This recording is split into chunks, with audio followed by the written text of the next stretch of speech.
সামান্য রসুন আর আদা বাটা দিয়ে কুমড়ো শাকের এই রেসিপিটা যদি তৈরি করে থাকেন না, গরম ভাতে আর কিছুই লাগবে না।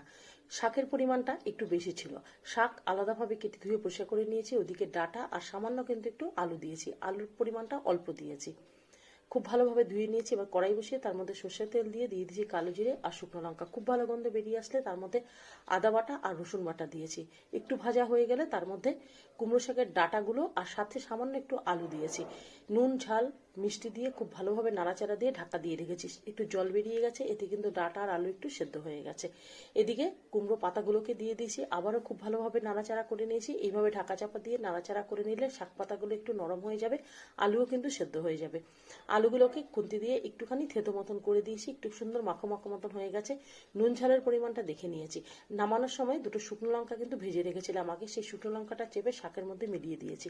এইভাবে একটু শুকনো শুকনো করে কুমড়ো শাকের রেসিপিটা তৈরি করে দেখুন, দেখবেন গরম ভাতে আর কিছুই লাগবে না। খেতে কিন্তু অসাধারণ হয়েছিল।